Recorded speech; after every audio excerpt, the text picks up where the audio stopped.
nó giống nó trồng con gì nữa chỉ ở tuần là tôi về tuần nhân là thì nó chun lò tôi cho họ bây giờ nó bên một sai về chỉ mua về chỉ mua tôi vi nè chế mà trong thịt tiền nữa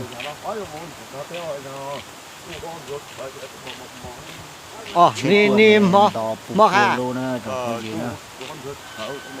nè nó cứ chú chỉ ở mua chỉ nè khá chú chỉ ở chú chỉ ở xuân sa tên nhảy ở chỗ này chú này ta sinh nghiệm non sa mấy tàu phải tay thả đó ui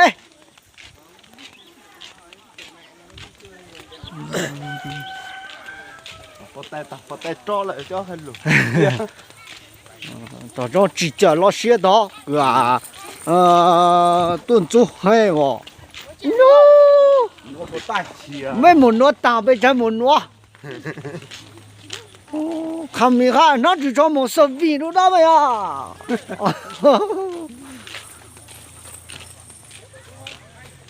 ô chết trong ta bây giờ trở lùi à bây giờ bố lùi à ồ nhỏ hết điện thoại bla mà xuống nhỏ hết bla mà đi xuống chân đã buộc còn ra thì tiêu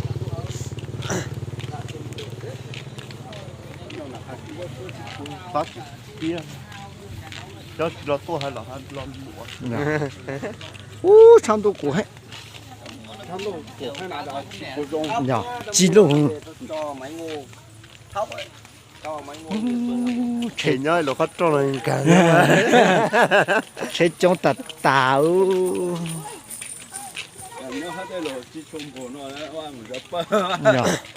nó thực hiện mà bị số mà bố trong cơ nó bố chỉ săn luôn một sai nọ cho số nó mà bố trong cơ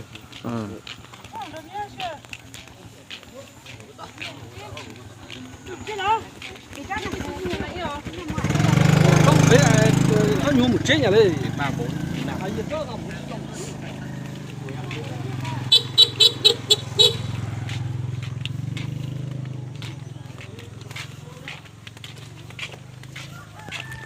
ôi con đồ cổ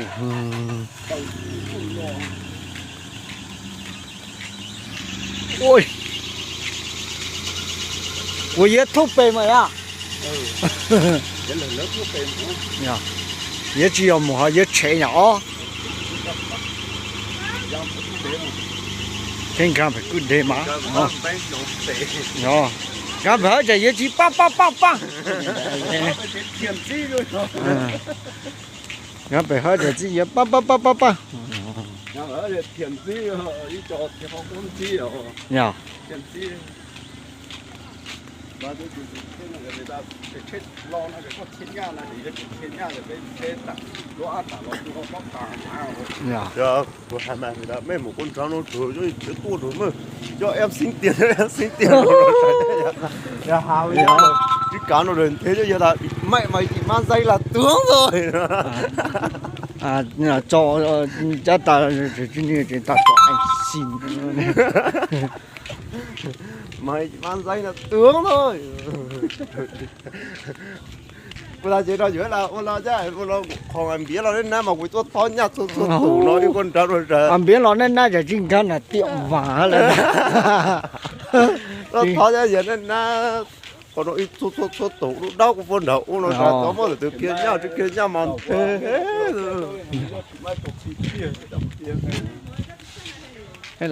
cái là này khai mà cho nên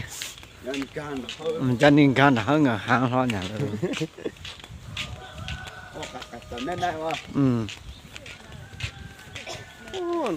ôn đó buồn lụt chơi đi à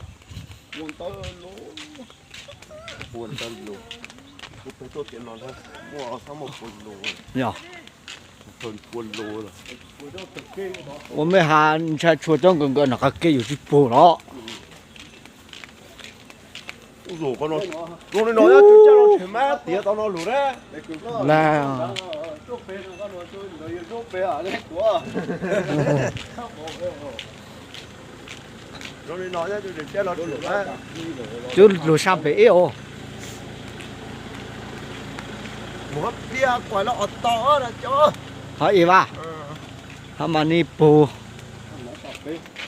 ở sao nó đã bảo đi có tụi tao đây muốn nói à chú không được chỉ lo là chỉ mà tất cả ô nó nói chứ chết lại thằng nó mai một rồi thằng nó này thiên nhỏ thằng nó đặt tàu à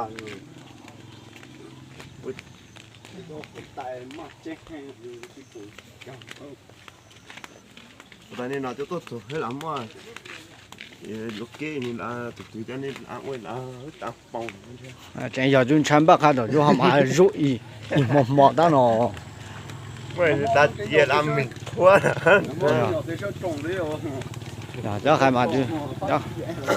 cho khai mà chú nhỏ tôi đa xin nó hát lên cái nào hỏi à chỉ lo chạy một quay trên lỗ xí nào được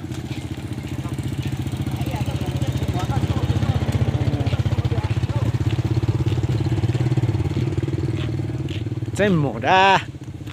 một chú giờ hai nhá lọ ô trời con nó to ô đủ vô to dài không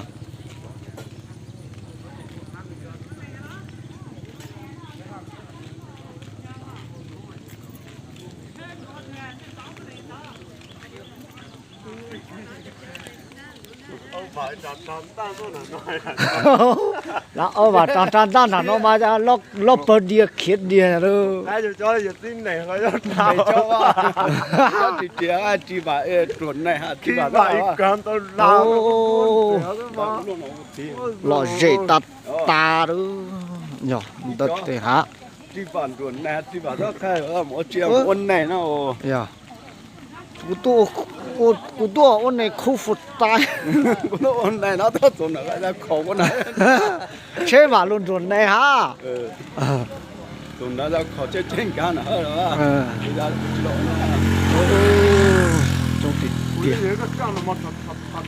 dạ ta tên ăn chả ta giờ không ôn này có tôi ôn chỉ không nổ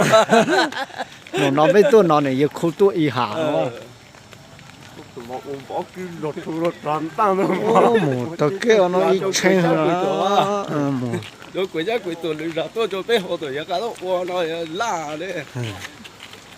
chỉ nó thì tôi ăn chỉ hạt tràn ta rồi sa tôi tràn hai đôi tôi nó để tôi mua rồi đi ô của mà tham ăn đi của mà giờ dùng quân này đặt tà món này tôi không mà giờ ôi dùng một món nó ta mà rồi chứ hả ông tròn nó mót đấy họ nhỏ ai dù cho ni nhẹ tôi còn nó mà để chỉ mua hạt tía nó phải tròn nó tía là nó nhở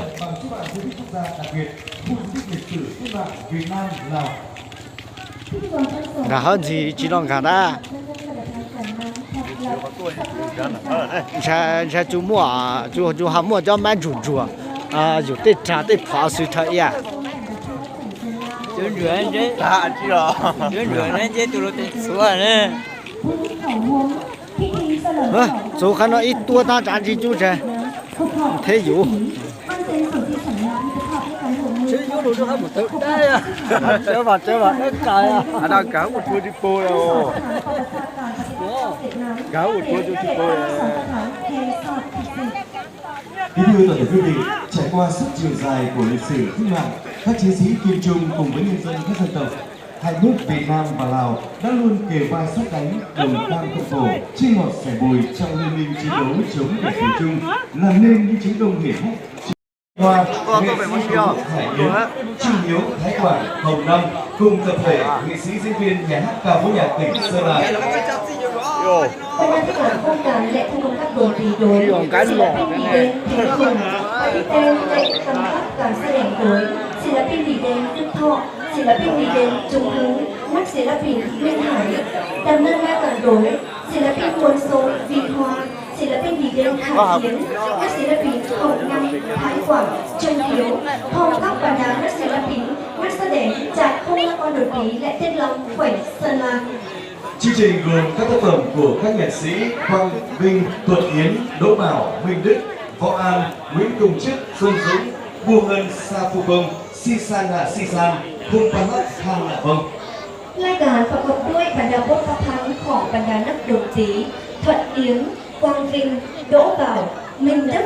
võ an nguyễn công chức xuân dũng đồ ngân sa phúc vũng sisana sisan hung thần la thân võ. Sau đây, chương trình xin phép được bắt đầu. ขอเชิญทานติดตามรับชมได้.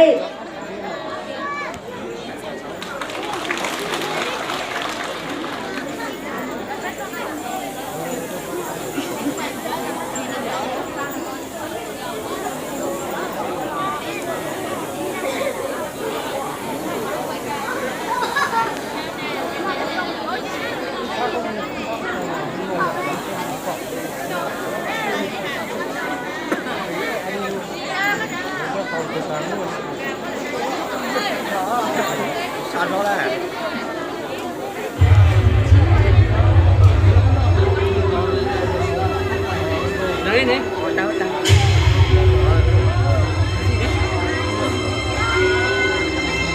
Trên đời ngàn vạn điều cay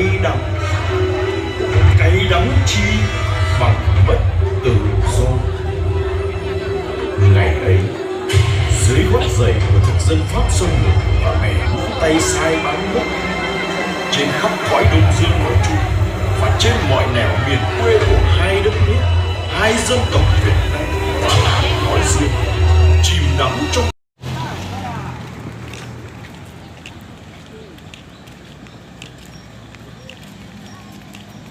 nó trứng ba bài chế rồi.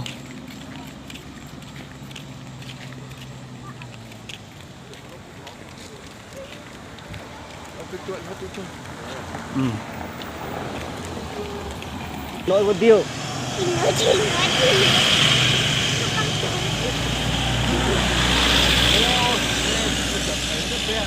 Rồi, cho bây giờ养着cho bây giờ cho bây.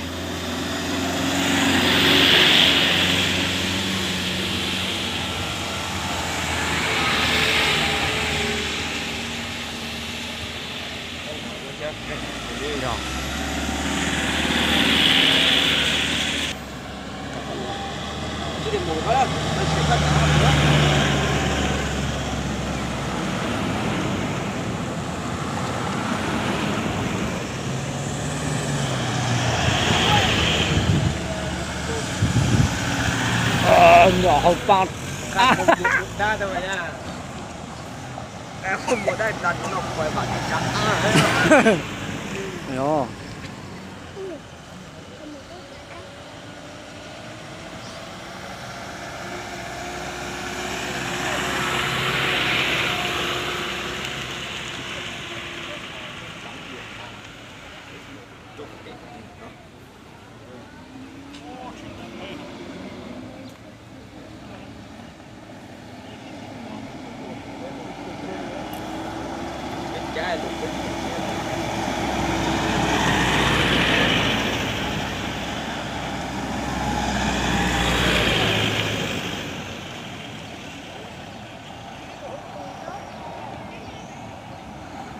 Nó giờ lụt chín cho rồi à?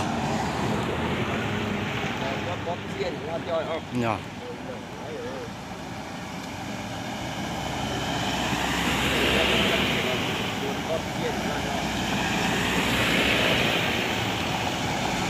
Em lọt cho rồng rò này.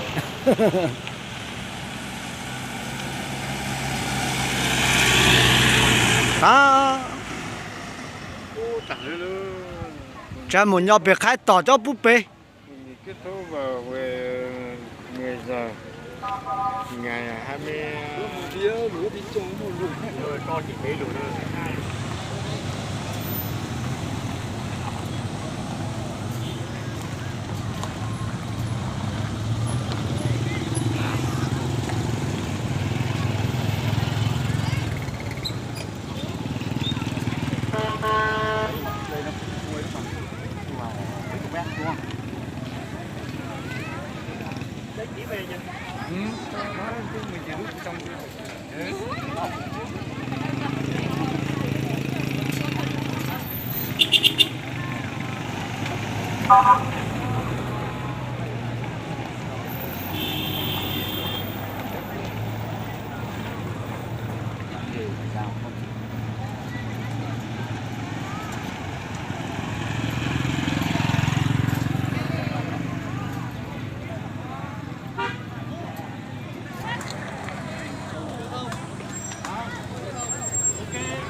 Cái này sao?